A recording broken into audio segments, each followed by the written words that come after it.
Hello friends, part 1 story ఇంకా ఎవరైనా చూడకపోయి ఉంటే పార్ట్ 1 స్టోరీ చూసిన తర్వాత ఈ పార్ట్ 2 స్టోరీ చూడండి, క్లియర్గా అర్థమవుతుంది.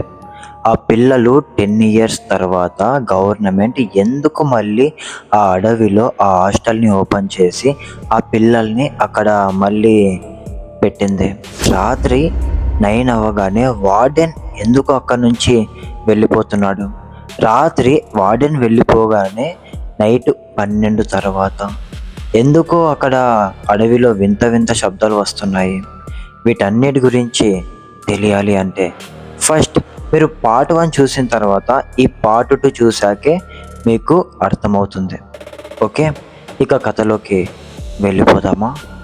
సరే, ఆ రోజు రాత్రి 12 గంటల తర్వాత ఆ పిల్లలందరూ కిటికీ లోపల నుంచి చూస్తూ ఉంటే, కిటికీలో నుంచి బయటకి చూస్తూ ఉంటే గేటు ముందు, హాస్టల్ గేటు ముందు చాలామంది పిల్లలు నిలబడుకొని ఉన్నారు. ఆ పిల్లలందరూ ఈ హాస్టల్ వైపే చూస్తూ, ఈ పిల్లలందరినీ చూస్తూ కళ్ళు ఆర్పకుండా చూస్తూనే ఉన్నారు. ఆ కళ్ళు ఎర్రగా మెరుస్తూ ఉన్నాయి. ఈ కిటికీ లోపల నుంచి చూస్తున్న ఆ పిల్లలు ఆ గేటు బయట ఉన్న పిల్లల్ని చూస్తూ భయపడిపోతూ ఉన్నారు. వార్డెన్కి ఫోన్ చేద్దామంటే ఆ పిల్లల దగ్గర ఫోన్ లేదు. ఆ గార్డియన్స్ కూడా హాస్టల్లో మెయింటెనెన్స్ చేసేవాళ్ళు ఎవ్వరూ లేరు. తెలుసు కదా, ఆ హాస్టల్ అడవి మధ్యలో ఉంటుంది. అక్కడికి చుట్టుపక్కల ఉన్న ప్రజలు ఎవ్వరూ రారు. అండ్ వార్డెన్ కూడా పట్టించుకోవట్లేదు నైట్ అవ్వగానే. అండ్ ఫోన్ సిగ్నల్స్ అంటామా, ఫోన్ సిగ్నల్స్ కూడా అక్కడ సరిగా ఉండవు. అండ్ మెయిన్గా ఆ హాస్టల్లో ఫోనే లేదు. సరే, ఆ పిల్లలందరూ నైట్ భయపడుతూ బయట గేటు బయట ఉన్న ఆ పిల్లల్ని చూస్తూ అలా ఉండిపోయారు. ఆ గేటు బయట ఉన్న పిల్లలు కూడా కళ్ళు ఆర్పకుండా ఈ పిల్లల్ని చూస్తూ ఉన్నారు. ఒక్కొక్కరిగా గేటు బయట ఉన్న పిల్లలు చేతులు పైకెత్తి ఆ పిల్లల్ని బయటికి రండి, బయటికి రండి అని పిలుస్తూ ఉన్నారు. ఆ పిల్లలు, అదే కిటికీ లోపల ఉన్న హాస్టల్ లోపల ఉన్న పిల్లలు గేటు బయట ఉన్న పిల్లల్ని చూసి ఫుల్గా భయపడిపోతూ ఉన్నారు. కానీ ఏం చేయలేక షాక్లో అలా భయపడుతూ ఎవరికి వాళ్ళు ధైర్యం చెప్తూ, వాళ్ళ అన్న వాళ్ళ తమ్ముడు ఏడుస్తుంటే భయపడిపోయి వాళ్ళ తమ్ముడికి ధైర్యం చెప్తూ ఉన్నాడు. అదే టైంలో హాస్టల్లో ఉండే మిగతా పిల్లలందరూ ఒక చోట మూలకి వెళ్ళిపోయి వాళ్ళ దగ్గరున్న బెడ్షీట్ కప్పుకొని అలా దాక్కొని భయపడిపోతూ ఏడుస్తూ ఉన్నారు. అలా రాత్రంతా అలా జరుగుతూనే ఉంది. గేటు బయట ఉన్న ఆ పిల్ల దయ్యాలన్నీ లోపల ఉన్న పిల్లల్ని బయటికి రండి, మీరు ఇక్కడ ఉంటే చాలా ప్రమాదం, వాళ్ళు మిమ్మల్ని కూడా చంపేస్తారు, ప్లీజ్ బయటికి రండి అని ఏడుస్తూ పిలుస్తున్నారు. హాస్టల్ లోపల ఉన్న పిల్లలు అవేం పట్టించుకోకుండా అలా భయపడుతూ ఏడుస్తూ అలా ఉండిపోయారు. బయట గేట్ బయట ఉన్న పిల్లలు 2 చేతులెత్తి, ప్లీజ్ మీరు బయటికి రండి, మేము మిమ్మల్ని కాపాడుతాం, లేకపోతే ఆ నరరూప రాక్షసులు మిమ్మల్ని కూడా చంపేస్తారు, రండి రండి అని ఏడుస్తూ పిలుస్తున్నాయి. అలా నైట్ అంతా జరిగిపోయింది. నైట్ అవ్వగానే తెల్లవారుజామున పిల్లలందరూ బిక్కుమని హాస్టల్లోనే ఏడుస్తూ భయపడుతూ ఉన్నారు. నైట్ అయిపోయింది కదా, మార్నింగ్ అవ్వగానే వార్డెన్ వస్తాడు.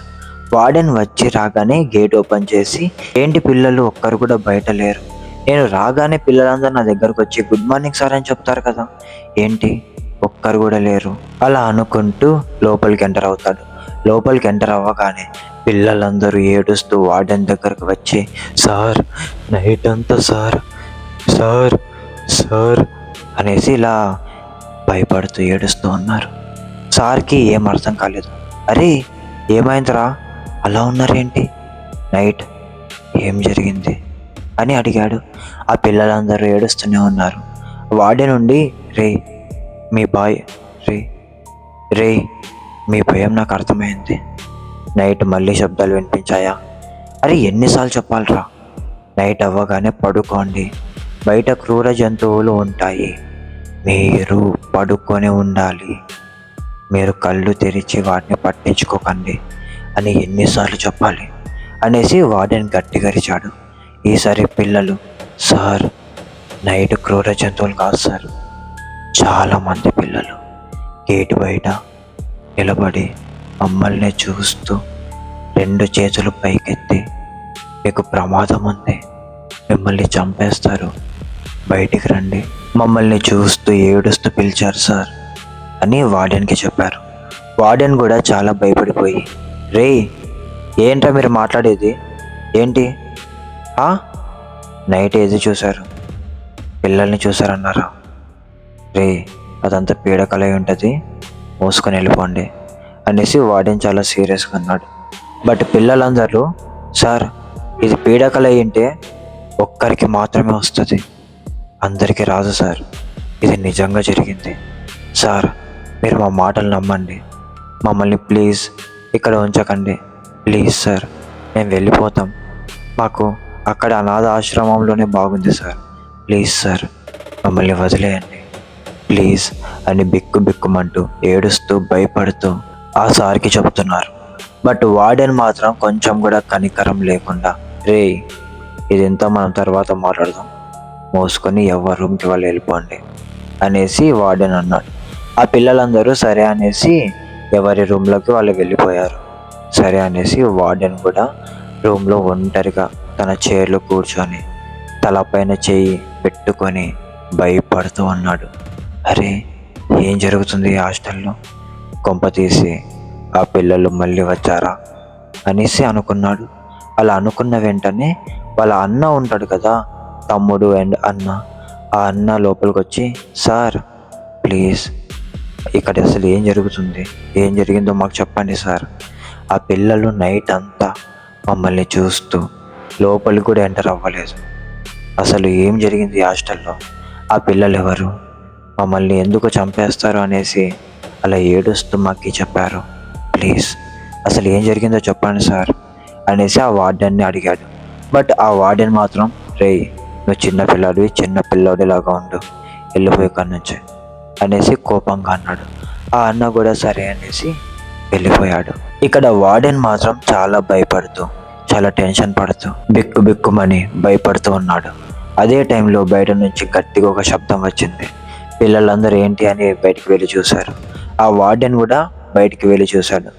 బట్ సౌండ్ అయితే వచ్చింది, కానీ అది ఎక్కడి నుంచి వచ్చిందో ఎవరికి తెలియదు. సరే అనేసి ఎవరి రూమ్లోకి వాళ్ళు వెళ్ళిపోయారు. ఇక్కడితో పార్ట్ 2 కథ ముగిసింది. అసలు ఆ సౌండ్ ఏంటి, వార్డెన్కి ఏం తెలుసు, నైట్ వచ్చిన పిల్ల దయ్యాలు ఎందుకు అలా అన్నారు, అసలు ఆ హాస్టల్లో ఏం జరుగుతుంది, అసలు ఏం జరిగింది తెలుసుకోవాలనుకుంటే వెయిట్ ఫర్ పార్ట్ 3.